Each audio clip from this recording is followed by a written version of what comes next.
एक रैप अपने विद्यालय के बच्चों के द्वारा तैयार किया गया, लॉन्च किया है। यहाँ पर बहुत अच्छी योगा की प्रस्तुति दी है बच्चों ने।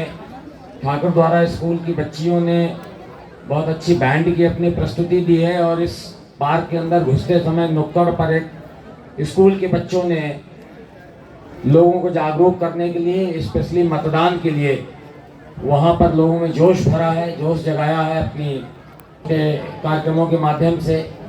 मैं देख रहा हूँ जितना जोश यहाँ पर लोगों को है, हर लोग यहाँ पर हैं, बच्चे हैं, युवक हैं, युवतियाँ हैं, थोड़ा उम्र दराज लोग हैं और कुछ ज़्यादा उम्र दराज मेरे जैसे लोग भी यहाँ पर हैं। सबके अंदर बहुत भारी जोश है, लेकिन ये जोश मतदान के दिन कहीं और चला जाता है।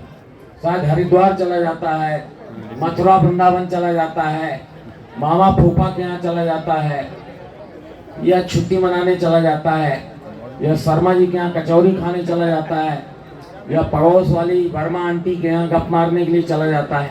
पता नहीं कहाँ चला जाता है आप लोगों का जोश। और ये जो चला जाता है, इसके कारण ये आपके माथे पर एक बड़ा सा कलंक का टीका लगा हुआ है गाजियाबाद के माथे पर। और हम उन खराब जिलों में शामिल हैं जिनका पोल परसेंटेज 54%। आपको मालूम है पिछले चुनाव में आपने 54% वोट किया था, जब स्टेट ने, राज्य ने 62-63% पोल किया था। तो पूरे प्रदेश की तुलना में आप 10 नंबर कम लेकर पास हुए। मैं तो कहूँगा आप फेल हो गए हो, लेकिन चलो, टीचर्स आजकल फेल नहीं करते हैं प्राइमरी के बच्चों को, और चूंकि आप प्राइमरी में ही हो अभी, तो इसलिए अभी आप फेल हो गए हो, मैं मानकर चलता हूँ। तो भाई अब धीरे धीरे आप मैच्योर हो रहे हो, आपके बाल ग्रे हो रहे हैं, घुटने भी कमजोर हो रहे हैं, उम्र दराज हो रहे हो, नई जनरेशन आ रही है, तो अब तो पास हो जाओ। अब पास होने के लिए 33% काफी नहीं है, अब पास होने के लिए 70% चाहिए, और डिस्टिंक्शन से पास होने के लिए आपको 80% चाहिए। तो इस बार गाजियाबाद को अपने पुराने सारे रिकॉर्ड तोड़ने हैं, जिनको तोड़ना बहुत आसान है, क्योंकि आपने रिकॉर्ड इतने खराब बनाए हैं कि एक कदम भी आगे बढ़ जाओगे तो आप उसे तोड़ दोगे।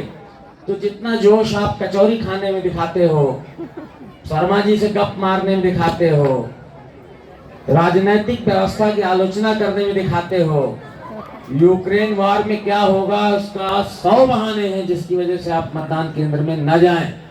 तो उन 100 बहानों को छोड़कर केवल एक बात को ध्यान में रखना है, और वो ये है कि आप अगर मतदान करेंगे तो गाजियाबाद की शान बढ़ाएंगे। और कम से कम हमारी जो विरासत है, जहाँ से हम रोटी कमाते हैं, या जहाँ हम काम करते हैं, या जिस हवा में हम सांस लेते हैं, वहाँ के प्रति हमारी ये जिम्मेदारी है कि अगर एक बात कही जा रही है और ये बात पूरा देश एक से कम 70, अभी से 60, अभी उम्र पूछने तो 60 नहीं बताएंगे अपना, ले होंगे। तो आज यहाँ से संकल्प करके जाएं। आपके कथन के लिए अब टाइम हो रहा है, तो वीडियो साहब उसको लीड करेंगे। मैंने जूते भी नहीं पहने, नहीं मैं भी आपके साथ चलता, मैंने जानबूझकर नहीं पहने। मैंने कहा मैं बूढ़े लोगों के साथ योगा करूंगा, लेकिन मुझे बूढ़े लोग दिख नहीं रहे, यहाँ तो इतने युवा दिख रहे हैं कि अब तो मुझे भी लगता है कि रिश्तेदारों को, नातेदारों को, साथियों को, सहेलियों को, अपने सभी बड़ों को जो 18 साल से ज्यादा की उम्र पा चुके हैं, गाजियाबाद में रह रहे हो, गाजियाबाद के बाहर रह रहे हो, फोन करके जगाइए, उनसे कहिए वो डाला कि नहीं डाला, डाला तो कम से कम उसका प्रमाण दीजिए। अब वो दौर नहीं रहा कि आप कहें और मैं मान लें। आप झूठे हो ये मैं जानता हूँ, इसलिए आप सच्चे हो ये साबित करने। और मैं इस विश्वास के साथ यहाँ से जा रहा हूँ कि हम जो टारगेट कर रहे हैं वहाँ तक हम जरूर पहुँचेंगे। अदरवाइज आपने बहुत सारे जिलाधिकारियों को विदा किया, मुझको भी ऐसे ही विदा कर देना, ऐसे ही बिना दान दहेज के विदा कर देना, किसी गिफ्ट के मुझको इस जनपद से खड़े देना। आप क्या देना, नहीं हम नहीं सुधरेंगे साहब, आप चाहे जितनी कोशिश कर लें, मुझे उसमें भी कोई गुरेज नहीं, लेकिन मैं अच्छी स्मृतियों के साथ आपके जनपद से जाना चाहता हूँ, आपके बीच से विदा होना चाहता हूँ। तो कृपया आप अपनी अच्छी स्मृतियों के साथ मुझे विदा करेंगे, ऐसी मैं आशा करती हूँ, आशा मैं कामना करता हूँ आपसे। आप सबको बहुत बहुत धन्यवाद। और